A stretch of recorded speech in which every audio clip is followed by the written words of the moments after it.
नहमदुहु व नुसल्ली अला रसूलिहिल करीम अम्मा बाद फ़ाऊज़ु बिल्लाहि मिनश शैतानिर रजीम बिस्मिल्लाहिर रहमानिर रहीम. Dear students, the topic today is Thursday 9th of July 2020, and the topic which we are going to cover today is Introduction to Software Safety, Liability and Practice. Introduction. The subtopics are introduction, regulatory issues, legal liability, characteristics of safe software, factors affecting system safety. It was, first of all, introduction. It was stressed that in order to produce a safe working environment, safety should be the concern of all. Is this also the way to ensure safe system design? If so, at what level does system safety begin? Can chip design, for instance, have any influence on the ultimate safety of the product into which it is combined, given that the chip designer may not be aware of all the assembly of the applications for which it may be designed? हमेशा से ये बात stress का बाइस रही है कि एक सेफ वर्किंग एनवायरनमेंट जो सी है वो डिज़ाइन की जाए, प्रोड्यूस की जाए, और इसका मतलब ये हुआ कि सेफ्टी जो है हर एक का कंसर्न सेफ्टी होना चाहिए. तो क्या इसका मतलब ये हुआ कि हमें एक सेफ सिस्टम डिज़ाइनिंग को इंश्योर करना चाहिए, उसको इस तरीके से डिज़ाइन किया जाए कि ये सेफ हो. लेकिन इसके लिए हमें फिर किस लेवल से सिस्टम सेफ्टी के बारे में स्टार्ट लेना चाहिए? क्या हमें चिप्स को डिज़ाइन करते हुए, क्या हमें चिप डिज़ाइन करते हुए उसी लेवल से ये सेफ्टी मेजर्स लेने चाहिए कि हम इस तरह की चिप्स डिज़ाइन करें, कंप्यूटर्स के शोबा में ऐसी चिप्स डिज़ाइन करें जो अल्टीमेट सेफ्टी, प्रोडक्ट की सेफ्टी को इंश्योर करें, और फिर बाद में इनको सिस्टम के अंदर जो सा है वो इनको स्विच किया जाए?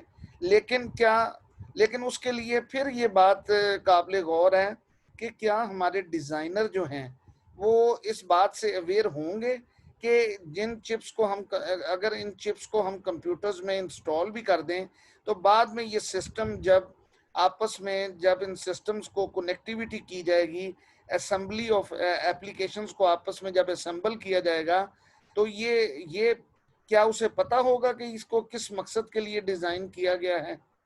तो ये क्वेश्चन गौर तलब हैं इस मामले में.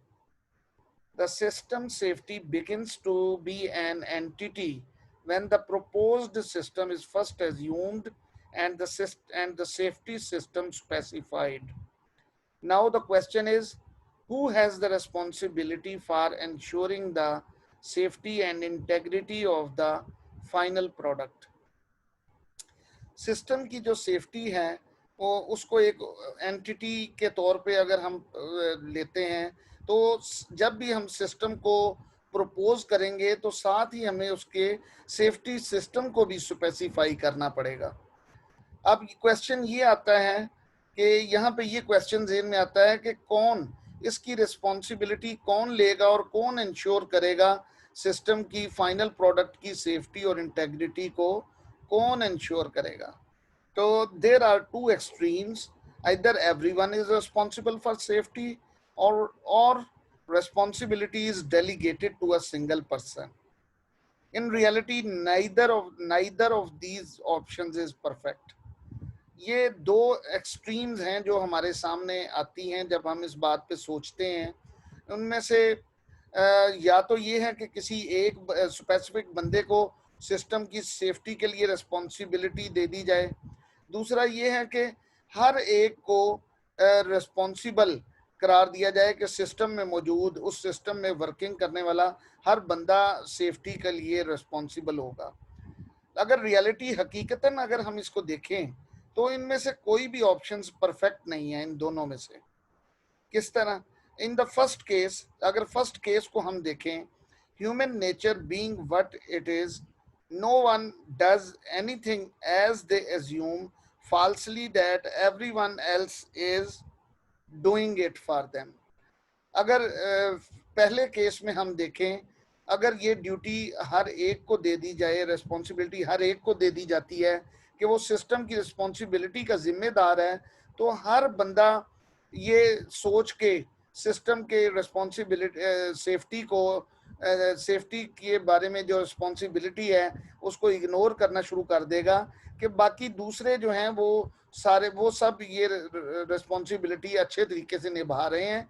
जब वो एक सुस्ती करेगा तो इसका मतलब आहिस्ता आहिस्ता हर बंदा ही सुस्ती शुरू कर देगा। इसका मतलब है किसी एक का इंटरेस्ट भी इस मामले में मुकम्मल तौर पे कोई भी रिस्पॉन्सिबिलिटी इसकी फिर नहीं लेगा अगर इन केस के अगर कोई नुकसान होता है या डैमेज होता है।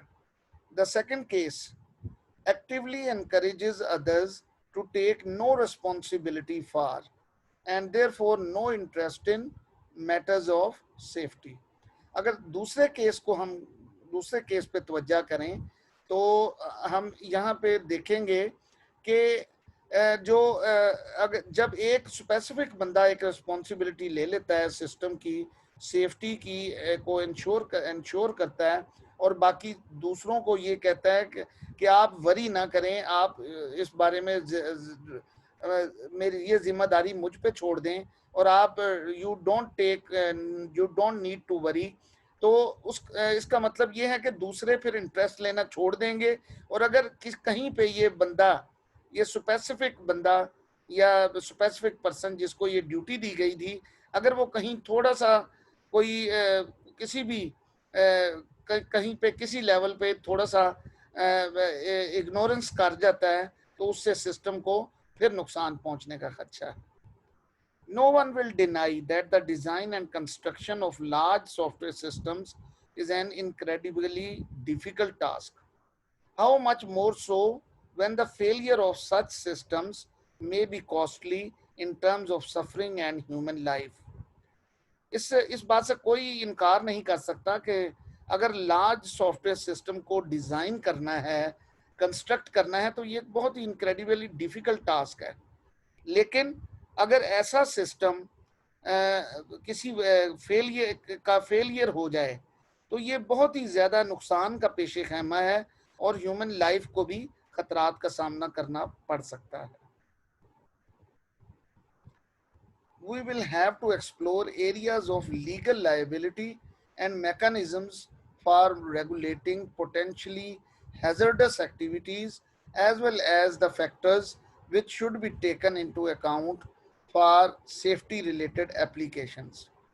हमें लीगल रिस्पॉन्सिबिलिटी लीगली जो लाइबिलिटी है लीगल लाइबिलिटी और उन तमाम मैकेनिज्म्स के उन तमाम एरियाज़ को एक्सप्लोर करना होगा जो सिस्टम की हैज़र्डस पोटेंशली जो जहाँ से रिस्क पैदा हो सकता है उन हैज़र्डस एक्टिविटीज़ को रेगुलेट कर सकें और उसके साथ उन तमाम फैक्टर्स को भी कंसिडर करना होगा, उनको स्टडी करना होगा जो कि सेफ्टी रिलेटेड एप्लीकेशंस के लिए ज़रूरी हैं।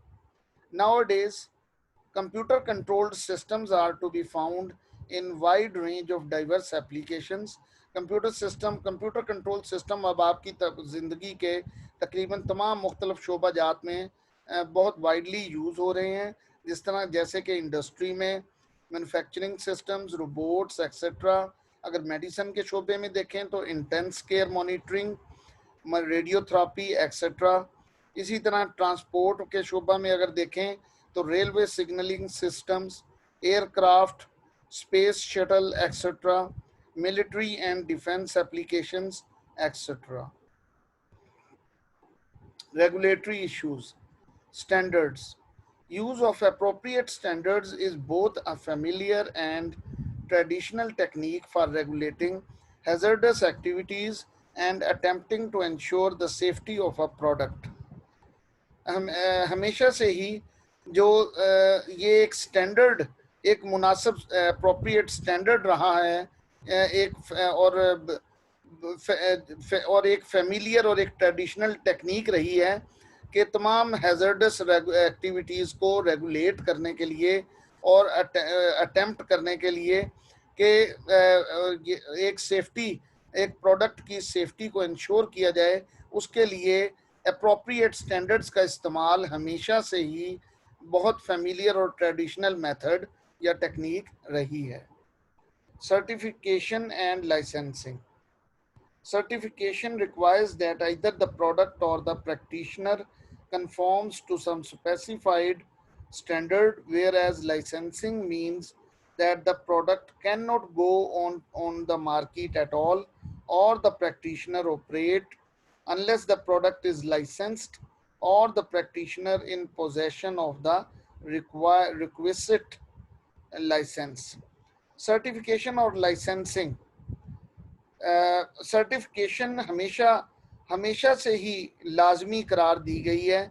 जब भी किसी प्रोडक्ट को लॉन्च किया जाता है या कोई प्रैक्टिशनर अपनी स्पेसिफिक कोई खिदमात सर अंजाम देता है तो लाइसेंसिंग इंतहाई ज़रूरी है उस प्रोडक्ट के लिए। वो प्रोडक्ट कभी भी मार्केट में उस वक्त तक नहीं जा सकती या वो प्रैक्टिशनर कोई भी ऑपरेट नहीं कर सकता प्रॉपरली जब तक कि वो प्रोडक्ट लाइसेंस्ड ना हो या जो प्रैक्टिशनर जो है जो उसके पास अपना रिक्वायर्ड लाइसेंस ना हो अपनी ड्यूटीज या ऑपरेशंस को परफॉर्म करने का। Professional codes of practice. Professional and trade associations should devise codes of practice to govern their members. Professional और जो ट्रेड एसोसिएशंस हैं उनको अपने तमाम कोड्स ऑफ प्रैक्टिस जो उनसे हैं वो अपने तमाम मेंबर्स को ये हवाले कर देने चाहिए। उनको अपने मेंबर्स को उनसे आगाह कर देना चाहिए ताकि वो हमेशा अपनी ड्यूटीज़ को परफॉर्म करते हुए उनको फॉलो करें। Regulation by law. The law may exert a regulatory effect either directly or by requiring compliance with other forms of regulation such as standards and licensing because of fears of litigation if safety standards are breached.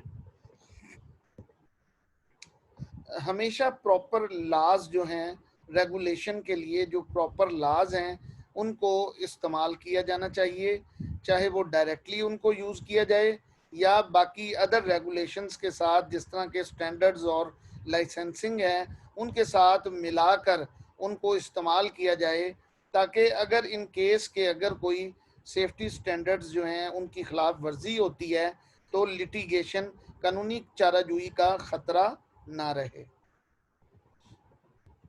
Legal liability.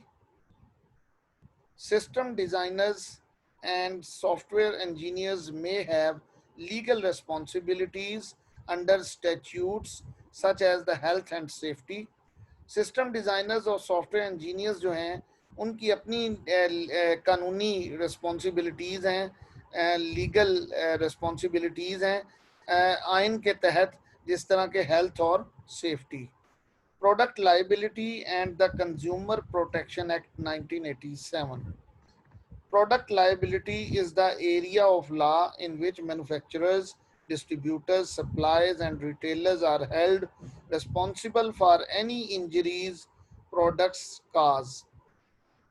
Product liability एक law के अंदर एक ऐसा area है जो manufacturers और distributors, suppliers और retailers को इस बात का पाबंद बनाता है कि अगर उनकी प्रोडक्ट से कोई नुकसान या इंजरीज होती हैं तो वो इसके लिए जिम्मेदार होंगे।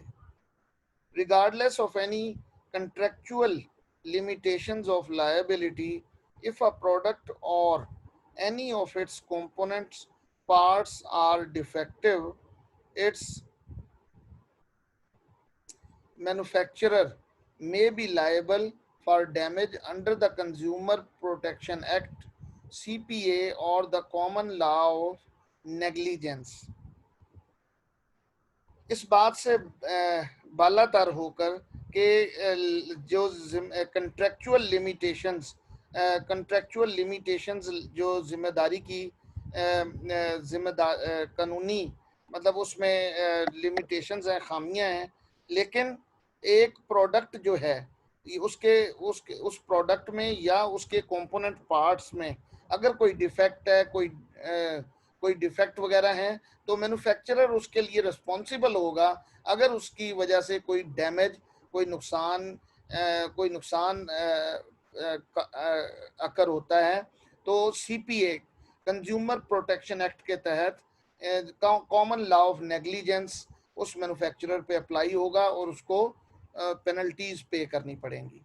नेग्लिजेंस, द मैन्युफैक्चरर और system designer has failed to take due care in the construction or design of the system, and this lack of care has resulted in failure leading to the injury.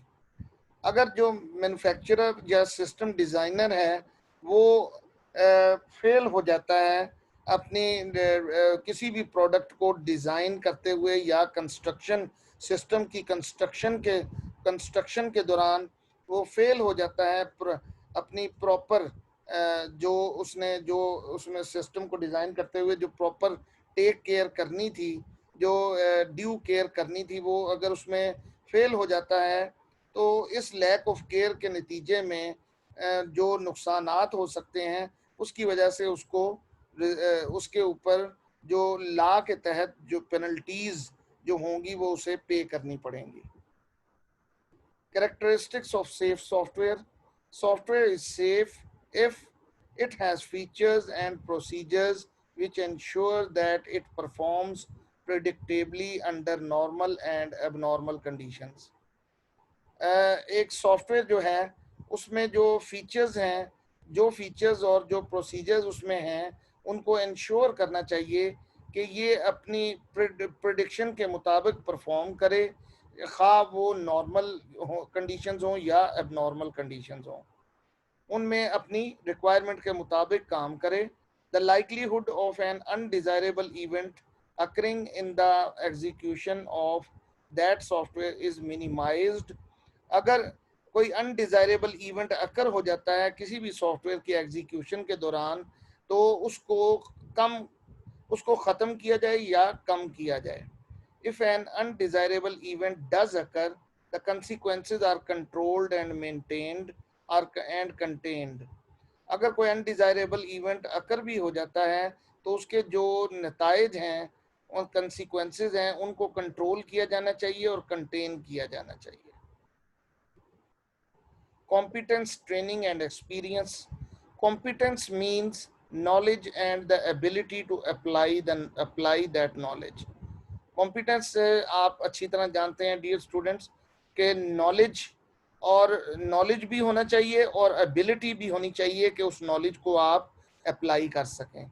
There is an understood assumption that all those engaged in the design and development of safety system software are competent to perform the necessary tasks. ये एक understood assumption है कि तमाम लोग जो designing और development safety system के design और डेवलपमेंट में एंगेज्ड हैं, उनको कॉम्पिटेंट होना चाहिए ताकि वो अपने नेसेसरी टास्क को प्रॉपर तरीके से परफॉर्म कर सकें। Factors such as training and relevant experience are also considered important traits of a competent software engineer. तो क्योंकि ट्रेनिंग और रेलिवेंट एक्सपीरियंस जो हैं ये बहुत अहम फैक्टर्स हैं, इसलिए एक कॉम्पिटेंट सॉफ्टवेयर इंजीनियर की बहुत अहम खासियत है कि उसके पास प्रॉपर ट्रेनिंग और रेलिवेंट एक्सपीरियंस होना चाहिए। Factors affecting system safety. वो तमाम फैक्टर्स जो सिस्टम की सेफ्टी को अफेक्ट कर सकते हैं, उनमें हैज़र्ड एनालिसिस, यानी सिस्टम के अंदर वो तमाम एक्टिविटीज़ जिनमें जो पोटेंशली हैज़र्ड हैं, उनको पोटेंशली हैज़र्डस एक्टिविटीज़ उनका एनालिसिस किया जाना चाहिए। रिक्वायरमेंट्स एंड स्पेसिफिकेशन, इसका बहुत अहम रोल है। ये फैक्टर क्योंकि आपका सिस्टम जो है जब डिज़ाइन किया जाए तो उसकी तमाम रिक्वायरमेंट्स पूरी होनी चाहिए और उसकी तमाम स्पेसिफिकेशन जो हैं वो पूरी होनी चाहिए, मुकम्मल होनी चाहिए। सिस्टम रिलायबिलिटी एंड सेफ्टी, जब सिस्टम डिज़ाइन कर लिया जाए तो ये इसको इंश्योर किया जाना चाहिए कि सिस्टम जो है रिलायबल और सेफ है। डिज़ाइन, सिस्टम की डिज़ाइनिंग बहुत ही अहम तरीन स्टेप है कि जब सिस्टम को डिज़ाइन किया जाए तो सिस्टम को इस तरह डिज़ाइन किया जाए कि ये एक सेफ सिस्टम हो। टेस्टिंग एंड डीबगिंग, जितने भी सॉफ्टवेयर्स, जो भी सिस्टम सॉफ्टवेयर्स वगैरह या एप्लीकेशन सॉफ्टवेयर्स यूज़ किए जाएं वो ऑलरेडी टेस्टेड और डीबग्ड हों। Safety integrity analysis and risk assessment, system की सेफ्टी, सिस्टम का मुकम्मल तौर पे एक सेफ्टी एनालिसिस होना चाहिए और जो पोटेंशियल रिस्क हो अकर हो सकते हैं उनकी असेसमेंट की जानी चाहिए। डॉक्यूमेंटेशन कंप्लीट होनी चाहिए, क्योंकि अगर कोई थोड़ा बहुत फ्ला आ भी जाता है सिस्टम में तो सिस्टम की सेफ्टी में, तो ये डॉक्यूमेंटेशन में हर तरह की कंप्लीट डिटेल होनी चाहिए। ओके डियर स्टूडेंट्स, ये हमारा जो टॉपिक था ये सिस्टम सेफ्टी से मुतल्लक, आप इसको स्टडी करें और इंशाल्लाह हम फिर नेक्स्ट लेक्चर में मिलेंगे। ओके डियर स्टूडेंट्स, अल्लाह हाफिज़।